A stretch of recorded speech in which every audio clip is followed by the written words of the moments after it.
Good afternoon, everyone. My name is Alex. This is Ike. Our company is called Ephesoft, and we specialize in extracting meaning from unstructured content. Today, we're going to show you our newest document analytics platform, Ephesoft Insight, and we're going to show you how it can be deployed into a bank's environment to help you accelerate legitimate transactions and help you prevent the fraudulent ones. So last year, our technology was adopted by the US intelligence community, and they're using it to crawl millions and millions of electronic documents to extract data, correlate it together, and gather intelligence. Simply put, they're using document content to catch bad guys.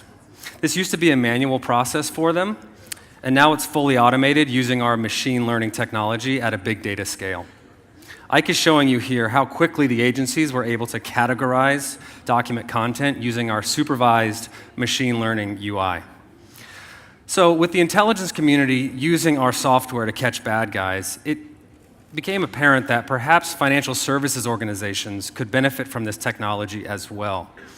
So for the next 5 minutes, we're going to step into the $600 billion world of trade-based money laundering, and we're going to show you how document analytics can be leveraged to analyze all of the unstructured data associated with a global transaction. You know, today's criminals are smart. They're no longer strapping cash to the inside of their jackets and just hoping for the best. They are specifically targeting trade finance because these transactions are inherently complex with many third parties involved, and they are notoriously document intensive. You know, it's hard to find fraud when they are quite literally covering their tracks with unstructured data. So let me introduce you again to Ike Kavas. He is our founder and CTO, but let's pretend for a minute that he is a trade finance officer at a large global bank. He wants to quickly approve legitimate trade credit requests to drive revenue for his department. But at the same time, he also wants to track down those money launderers and those fraudulent transactions so that his bank does not get hit with huge compliance fines. So Ike is logged into Insight here. He's pulled up what he has created, a TBML dashboard. The information on this dashboard, it comes from a data set from letter of credit transactions. We've extracted this from a variety of electronic documents, bills of lading, certificates of origin, commercial invoices, etc.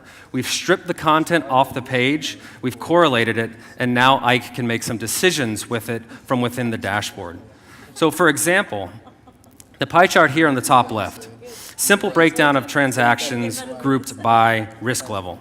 We call this a traffic light analysis. And we're using the bank's TBML red flags to identify which transactions are risky and which ones are not. So Ike and his team can feel confident the green transactions, those can go ahead and get processed without much risk. But let's take a closer look at this red slice of the pie here, these red transactions.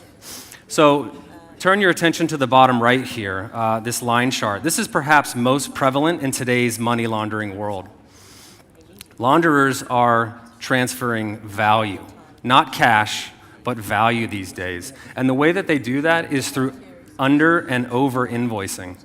For example, a couple years ago, it was estimated that over $100 billion was smuggled into China just through over invoicing. So in this data set, what we're doing, we're extracting product and price data from commercial invoices. Ike has this data filtered to one specific customer. In this case, it's an exporter of luxury cars.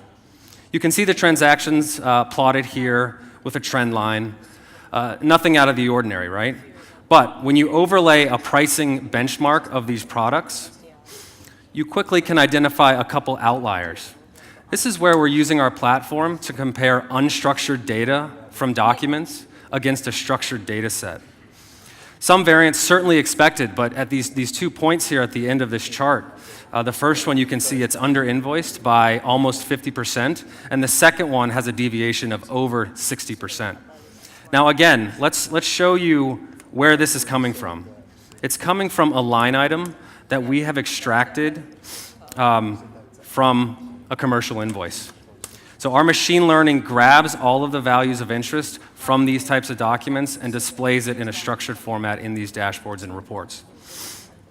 So the other thing that we're extracting here, among many things, is the country of destination. In this case, it's Myanmar, which the bank has identified as a higher risk jurisdiction because of certain AML policies. So this leads us down yet another path. So if we go back to our dashboard, we can take a look. We've overlaid all of the unstructured shipping data from all of these documents onto this global map by origin, destination, and by shipping route. So here you can see Ike can filter by risk level, so he can just look at the high-risk transactions, and then he can further drill down into a specific country. And in our example, Myanmar, he can see all the transactions from point of origin coming in and out of Myanmar. So the last visualization that we want to show you today is the mind map. Now we're digging even deeper, and we're looking to find connections across multiple accounts and across multiple transactions. So in our example invoice, the freight company used was called ProShip. We now know that ProShip was connected to a company that was grossly under invoicing and also shipping to high-risk jurisdictions. So now Ike can start to see all of the other customer accounts that have any connection whatsoever to ProShip company. So he can start to see those third and fourth level connections, and this is where we're starting to use predictive analytics to stop fraud before it happens and avoid the fines altogether. So in summary, I hope you can see how we're using unstructured data from electronic documents to find important connections. In many cases, these connections simply don't exist within structured data sets. So taking the money laundering example just one step further, you can start to see how this platform can be used to find, for example, ties to terrorist financing. This is why government agencies are using our technology today, and this is why we believe that financial services organizations can benefit from it as well.